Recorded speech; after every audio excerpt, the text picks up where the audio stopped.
Buenos días, queridos hermanos. Les quiero llevar a un escenario que a veces nos asusta un poco, pero cuando toca, ¿verdad? Imaginen por un momento que están en una sala de operaciones, en un quirófano. El aire siempre congelado ahí, las luces apuntándote enfrente, apenas puedes ver, escuchar el monitor que hace pi, pi, pi. El cirujano entra con el bisturí en la mano. Su objetivo es salvar la vida del paciente. Pero para salvarlo, primero tiene que cortar, tiene que abrir el pecho, tiene que separar las costillas para llegar al corazón enfermo y sacar el tumor que está matando al paciente desde adentro. Queridos hermanos, nadie entra a una cirugía riéndose. Es un momento tenso, serio, doloroso y decisivo. Pero a veces es lo que toca. Y nadie, absolutamente nadie, sale de una cirugía del corazón abierto igual que como entró. Muy comúnmente hoy se nos vende el evangelio más como una curita de farmacia, más como un ibuprofeno, que como una cirugía a corazón abierto. Venía Jesús y vas a tener paz, éxitos, bendición. Y todo sin que te duela demasiado. No necesitas ni siquiera prescripción médica. Pero cuando miramos el nacimiento de la iglesia en Hechos 2, no vemos una charla motivacional de un domingo por la mañana. Vemos una cirugía espiritual a corazón abierto. Vemos la necesidad de transformar el corazón de la persona que está siendo sometida. Así que Pedro, lleno del Espíritu Santo, veíamos el domingo pasado que acaba de predicar el primer sermón de la historia de la iglesia. Y lo hizo sin anestesia. Decía: a este Jesús a quien ustedes crucificaron, Dios lo ha hecho Señor y Cristo. Y lo que pasa después, en nuestro pasaje de hoy, es el resultado de esa verdad expuesta, de esa verdad cortante que atraviesa el corazón de las personas. Pasamos de ser una multitud curiosa, preguntándose ¿qué es todo esto que está pasando?, a ser una comunidad comprometida, preguntándose ¿qué debo hacer?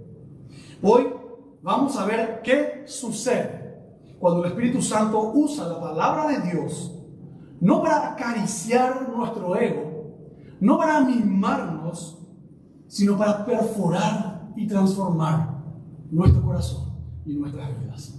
Así que, teniendo eso en mente, les invito a que abran sus Biblias en el libro de los Hechos, el capítulo 2, los versículos 37 al 47. Repito, la lectura está en Hechos, capítulo 2, versículo 37 al 47. Dice así la palabra de Dios. Escuchen con todo el corazón. Al oír esto, se compungieron de corazón y dijeron a Pedro y a los demás apóstoles: hermanos, ¿qué haremos? Y Pedro les dijo: arrepiéntanse y sean bautizados cada uno de ustedes en el nombre de Jesucristo para perdón de sus pecados, y recibirán el don del Espíritu Santo, porque la promesa es para ustedes y para sus hijos y para todos los que están lejos, para tanto como el Señor nuestro Dios llame. Y con otras muchas palabras testificaba solemnemente y les exhortaba diciendo: sean salvos de esta perversa generación. Entonces los que recibieron su palabra fueron bautizados, y se añadieron aquel día como 3,000 almas, y se dedicaban continuamente a la enseñanza de los apóstoles, a la comunión, al partimiento del pan y a la oración.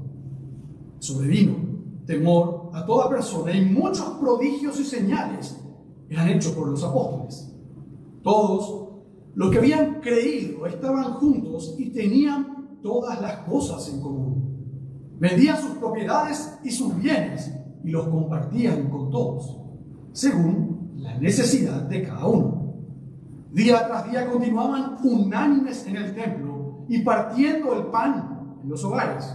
Comían juntos con alegría y sencillez de corazón, alabando a Dios y hallando favor con todo el pueblo. Y el Señor añadía cada día a la iglesia los que iban siendo salvos. Hasta aquí la palabra de nuestro Dios, que llega de manera perfecta, inspirada por su Santo Espíritu. Les invito a orar. Padre Santo, tu palabra es viva y eficaz, más cortante que toda espada de dos filos. Te pedimos que hoy esa espada haga su obra quirúrgica en nosotros. Padre, no venimos para ser entretenidos, venimos para ser transformados. Señor, prepara nuestros corazones si es necesario. Corta lo que tengas que cortar. Saca lo que nos esté matando por dentro y transfórmalo según tu diseño. Ahora yo te pido que los dichos de mi boca, que la meditación de mi corazón sea grata delante tuyo en esta mañana. En Cristo oramos. Amén. Bueno, el domingo pasado, como decía el pastor Roberto, nos mostraba a Pedro dando el primer sermón de la iglesia. Veíamos a un Pedro transformado. El mismo Pedro que antes tenía miedo de los sirvientes de ser relacionado con Jesús, que había negado a Jesús para no exponerse, ahora se pone en pie y comienza a predicar valientemente y sin filtro, diciendo lo que tenía que decir. ¿Y qué es lo que pasa cuando el sermón termina y la presencia de Dios se siente de verdad en el ambiente? Bueno, este pasaje nos muestra lo que pasa después de la predicación. Y es lo que también esperamos que ocurra después de cada predicación, que la transformación de la palabra se vea en cada uno de nosotros al salir de aquí. Este pasaje de solo 11 versículos nos muestra el ADN completo de esa primera iglesia.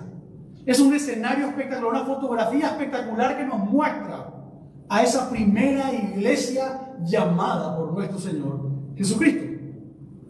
Y nosotros necesitamos mirar esto con detenimiento, despacio, porque nos muestra que la iglesia no es un club social, no es una ONG, no es un edificio. La iglesia es un pueblo quebrantado por el Evangelio y reconstruido por el Espíritu Santo.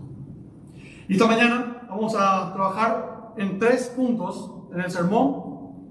El punto número 1 es la entrada a la iglesia, una respuesta radical, lo vemos en los versículos 37 al 41.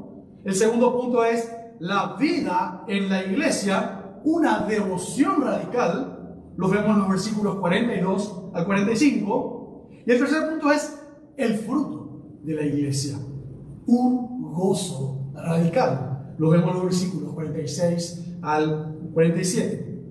Así que vamos al primer punto de esta mañana, que habla acerca de la entrada a la iglesia, una respuesta radical. Les invito a mirar el versículo 37, donde dice: al oír esto se compungieron del corazón. Esta palabra en el griego significa literalmente ser apuñalado, perforado, golpeado violentamente en el corazón. No es un me emocioné, no es un me tocó, es un dolor agudo, repentino, que te saca el aire. Eso fue lo que sintieron más de 3,000 almas al mismo tiempo. Pedro no les ofreció 5 pasos para una vida exitosa. Les mostró su pecado sin anestesia. Ustedes crucificaron al autor de la vida. Y el Espíritu Santo tomó esas palabras, esa verdad entregada, y la clavó en el corazón de cada uno. Hermanos, vos y yo tenemos que grabarnos esto. No hay conversión sin convicción. Un evangelio que nunca te confronta con tu pecado, que solo te dice, sos un campeón, te deja cómodo en el camino directo a la perdición. La verdadera obra del Espíritu siempre empieza hiriendo nuestro orgullo para después sanar nuestra alma. Y ese dolor produjo la pregunta más importante que un ser humano puede hacer. Hermanos, ¿qué haremos? Y una pregunta con un corazón compungido, desesperado, atormentado. ¿Qué tengo que hacer? Fíjense el cambio brutal. En el versículo 12 preguntaban con curiosidad intelectual, ¿qué significa todo esto? Lo que está pasando allá. Ahora la pregunta es de manera desesperada, ¿qué haremos nosotros? Ya no son espectadores criticando el espectáculo, son pecadores buscando salvación. La respuesta de Pedro tiene 3 partes que no se pueden separar. Los versículos 38 y 39 hablan primeramente de arrepiéntanse. Y el arrepentimiento en el griego no es un dense cuenta, es un cambio total de mente y de dirección. Es literalmente dar la vuelta y cambiar la dirección en la que yo estaba yendo. No es solo llorar un ratito, es dar media vuelta completa y decirle al pecado, hasta acá llegaste conmigo, ya no quiero seguir con esto. Es dejar de confiar en tu propia justicia y empezar a caminar hacia Cristo. Lo segundo que nos dice Pedro es, sean bautizados. Y en el contexto judío del siglo I, bautizarse era un acto público de humillación total. No era practicado entre los judíos de Judea. Era lo que hacían los gentiles impuros cuando querían convertirse al judaísmo. Era pararse delante de todo Jerusalén y decir, estoy tan sucio como un pagano, como un gentil. Eso es lo que Pedro le estaba diciendo. Necesitan ser lavados. Era romper todos los puentes con tu pasado, con aquel sucio pasado del que venís. Y tercero dice, reciban el don del Espíritu Santo. Ahora, te fíjate bien lo que dice acá. Dice, recibirán el don del Espíritu Santo. No dice un don del Espíritu, como el de hablar en lenguas, como el de empezar a profetizar. Dice, el don. No la singular. Se refiere a la persona misma del Espíritu Santo. Dios no te da un poder, Dios no te da un upgrade o una habilidad. Él se da a sí mismo para morar en nosotros. Y esto es importante porque vivimos en un contexto de iglesias donde anhelan un bautismo del Espíritu Santo y donde buscan que la persona al salir del agua empiece a hablar en lenguas o empiece a profetizar como una manera de expresar y de demostrar verbalmente y visualmente que esta persona ha sido bautizada por el Espíritu Santo. Pero esto no es lo que la Biblia nos pide. Esto no es lo que la Biblia quiere que hagamos para mostrar que somos cristianos. Y este mismo pasaje nos va a mostrar cómo entender que somos la verdadera comunidad cristiana, que somos la verdadera iglesia, y lo vamos a ver más adelante. Y esta idea de buscar estos dones espirituales ha traído mucha frustración. Porque personas se sienten presionadas. Si no hablo en lenguas, quiere decir que no soy santo. Quiere decir que el Espíritu Santo no mora en mí. Y viven con ese quebranto, desesperados por poder hablar en lenguas. Y a veces terminan balbuceando cualquier cosa con la desesperación de poder mostrar esa evidencia. Queridos hermanos, si hay algo de lo que el Señor nos advirtió con mucha claridad, es que llegarían personas que se jactarían de profetizar en su nombre y que Jesús le diría, jamás lo conocí. jamás puede ser una evidencia de la vida del Espíritu Santo un requisito como hablar en lenguas o empezar a profetizar. Al contrario, la Biblia nos advierte de que habrá gente diciendo, pero si yo profetizo, pero si yo hablo en lenguas. Jesús dice, eso no es una muestra, eso no es un sello. Yo les voy a mostrar cuáles son los sellos. Ahora, el versículo 39, Pedro dice, la promesa es para tantos como el Señor nuestro Dios llame. Y en el versículo 40 añade, sean salvos de esta perversa generación. Ahora es interesante porque gramaticalmente el sean salvos es una voz pasiva. Es algo que yo no puedo hacer. Es algo que Dios tiene que hacer en mí. Es Dios quien debe salvarme. Y si tenés la NBI, quiero que notes que dice, sálvense. No sé de dónde sacaron esa idea, porque el verbo es muy claro en el griego. No es algo que vos podés hacer. Es Dios quien va a salvarte. Vos no podés hacer. No dice, sálvense a sí mismos, sino permitan que Dios nos salve. Es Dios quien hace la obra de rescatarnos. Esto es un eco poderoso de Mateo 16, 18. Veamos que es Dios quien va añadiendo, es Dios quien va llamando. Y Mateo 16, 18, Jesús dice, yo edificaré mi iglesia. No es Pedro el que convence, no son la música, el grupo alabanza. Es el llamado soberano de Dios el que despierta el corazón muerto. Y el versículo 40 remata fuerte, sean salvos de esta perversa generación. Y la palabra perversa expresa torcida, deformada. Y permítame expresar cómo se dice en griego porque creo que ayuda a entender. Es scolios, que es donde hablamos de la escoliosis, cuando tenemos una deformación, una desviación en la columna. Acá nos está ayudando, nos está advirtiendo a no tener una escoliosis espiritual. Pedro no estaba hablando solo de ladrones o de apóstatas o de corruptos. Estaba hablando de una cultura religiosa que crucificó al Hijo de Dios y se sentía bien consigo misma. Y hoy, hermano, la pregunta es dura. ¿En qué se parece nuestra generación a aquella? Porque estas palabras de Pedro no son solamente para la iglesia del primer siglo, también es para nosotros. A nosotros también se nos dice, sean salvos de esta generación corrupta, de esta generación desviada, deformada.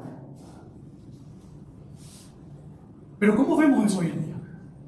¿Cómo vemos la escoliosis, la deformación espiritual en nuestra generación?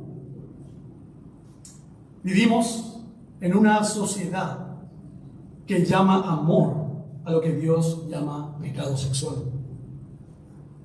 Llama derecho al asesinato de niños en el vientre.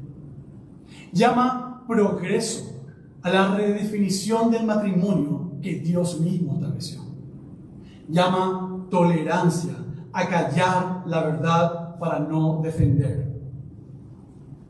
Y lo más peligroso no es lo que pasa afuera, es el sincretismo dentro de la iglesia, dentro del pueblo de Dios. Si creen que nosotros aquí estamos a salvo, cuidado, mucho cuidado.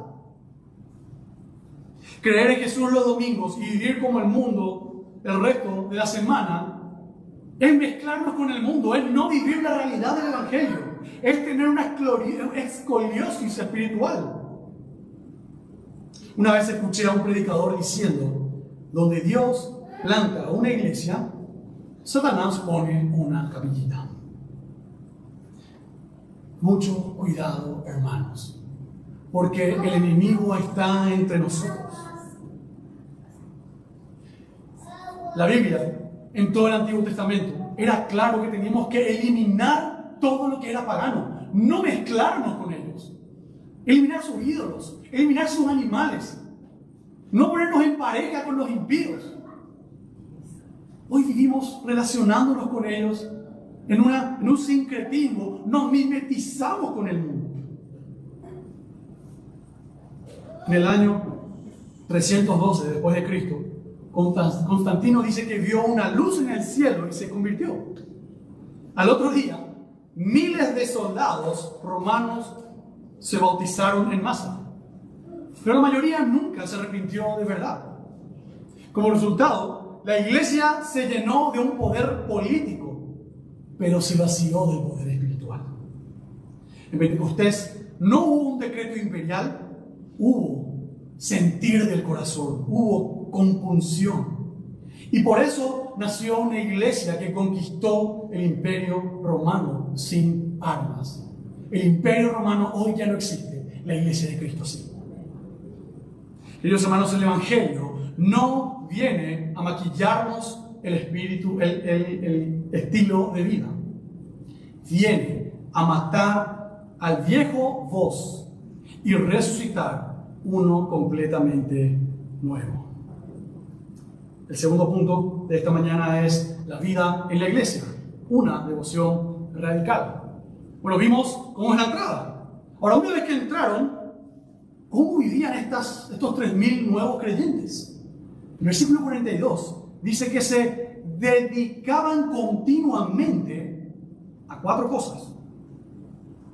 Y aquí el dedicada continuamente implica una devoción obstinada, aferrarse a algo con fuerza. No era un hobby del domingo, era una vida entera. ¿Te fijaste cuál es la primera de la lista? Dice la enseñanza de los apóstoles. Una iglesia llena del Espíritu es sí o sí una iglesia que estudia la palabra. Es una iglesia que busca estudiar la palabra. Hay un movimiento que dice, la doctrina divide. Lo importante es el amor. Eso suena lindo, pero es una mentira brutal. Sin doctrina sólida, no hay un amor sólido.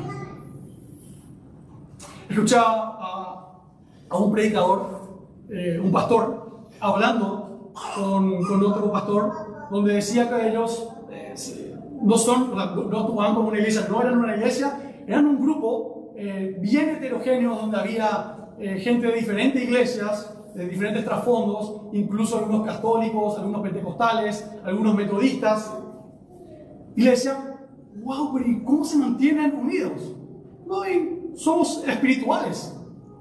Ahora dice que cuando el pastor le preguntó, ¿y cómo llegan de acuerdo con relación a la justificación?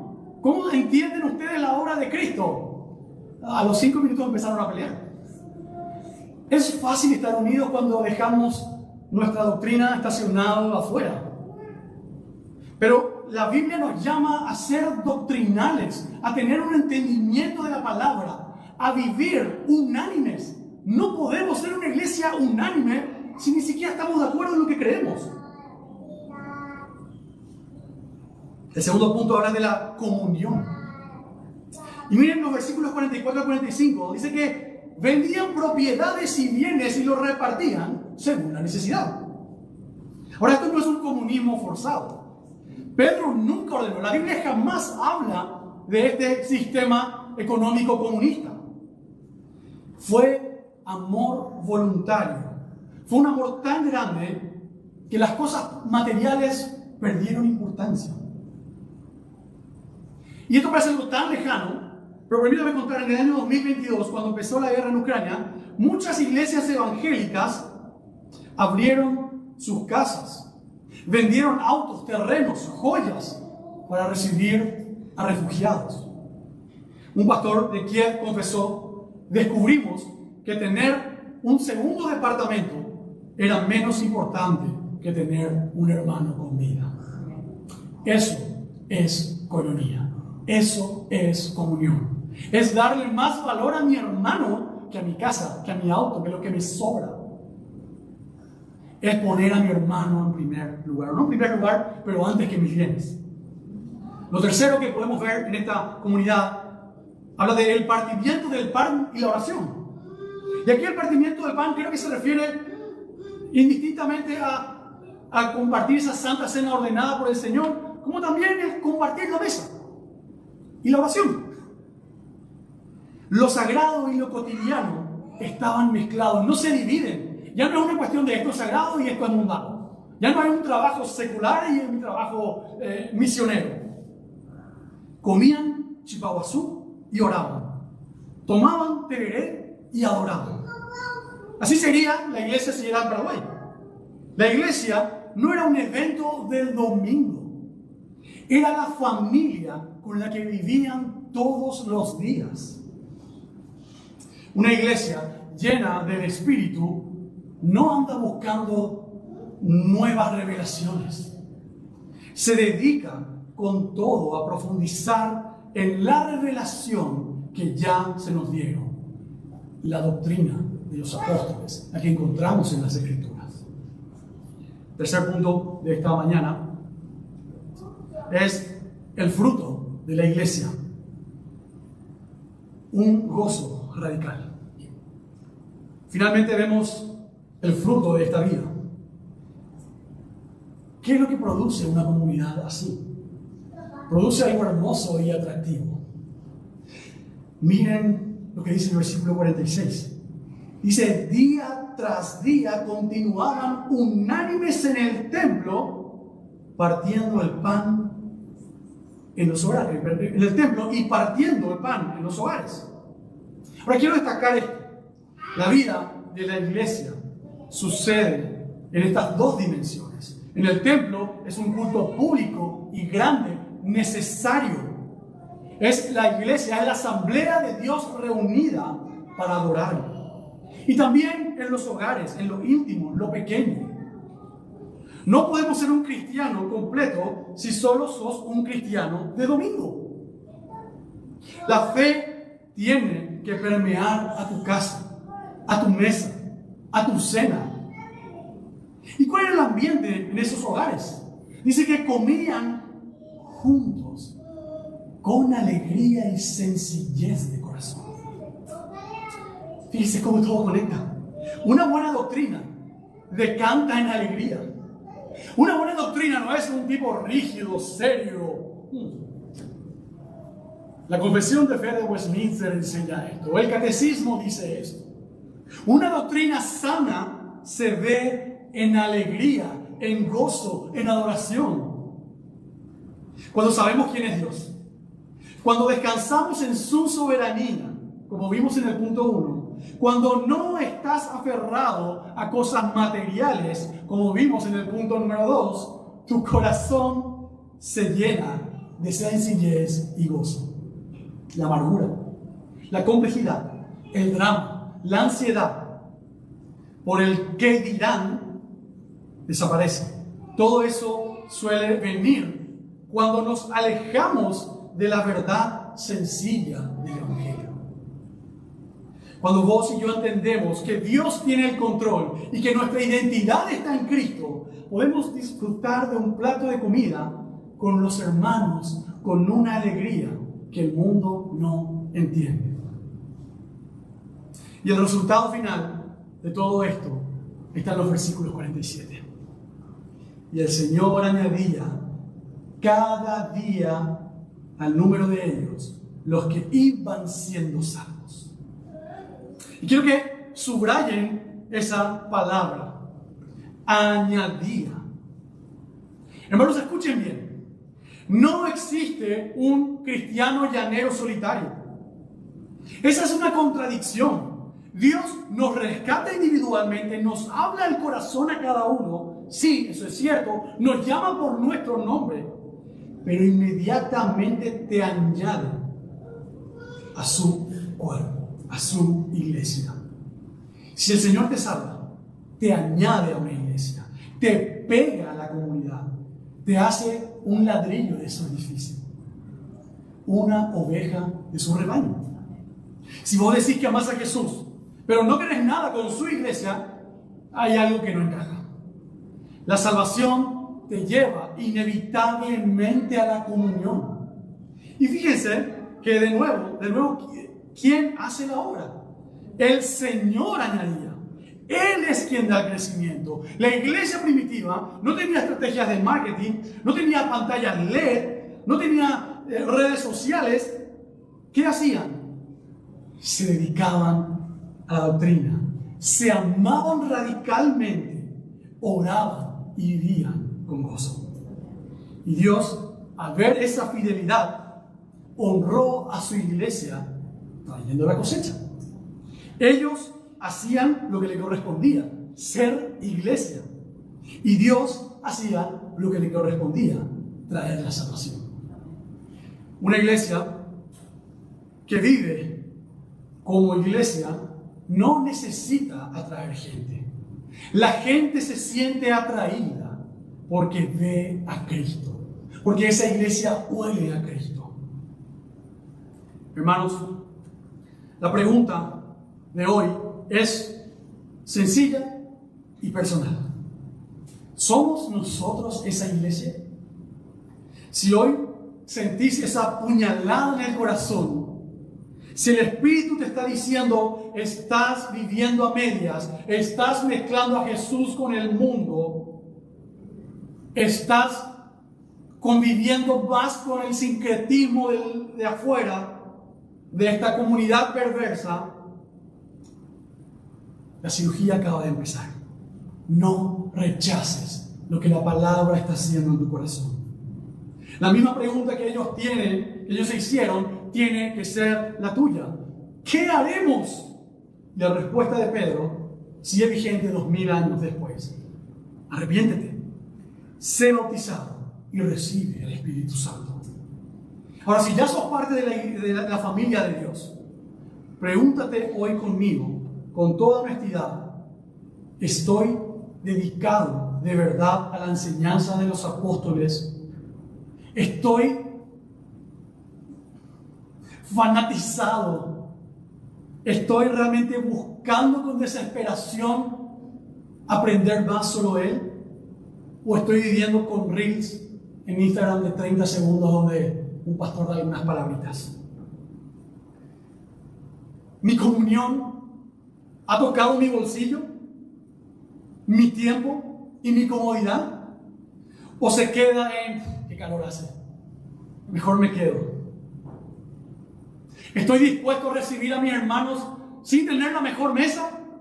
Sin no poder ofrecer un banquete, pero sencillamente, hermano, te amo y quiero compartir contigo. Vení a mi casa. No tenemos tiempo, es la principal excusa. Es que no tengo con qué recibirle. Ni aire cuando tengo, vamos a tener calor acá. Hermanos, recibamos a la comunidad de la iglesia. Seamos iglesia, seamos familia. Abramos nuestra mesa, abramos nuestra casa, compartamos entre nosotros. Vivo con esa alegría y sencillez de corazón que solo da saber que Cristo ya ganó la batalla. Que el Señor nos conceda ser, en medio de esta generación torcida y perversa, una comunidad de otro mundo, recta, luminosa, contagiosa, generosa y gozosa, para que todas las personas que están a nuestro alrededor, nuestros familiares, nuestros vecinos, vean a Cristo en nosotros. Les invito a orar. Padre, te damos gracias por este modelo glorioso de iglesia. Gracias por permitirnos ver esta iglesia perfecta donde estaban todas las personas que vos añadiste. Confesamos, Señor, que muchas veces nos parecemos más al mundo que nos rodea que a la iglesia que vos creaste. Perdónanos por eso, Señor. Perdónanos por nuestro materialismo, por la superficialidad y la falta de amor real hacia vos y hacia los demás. Te pedimos que hoy cortes lo que tengas que cortar. Saques lo que nos está matando por dentro y que nos reconstruyas con el poder de tu Espíritu Santo. Llénanos de hambre por tu palabra, de amor de oración y de gozo sencillo. Y te pedimos, Señor, que sigas añadiendo cada día a esta iglesia a los que han de ser salvos. Por la gloria de nuestro Señor Jesucristo oramos. Amén.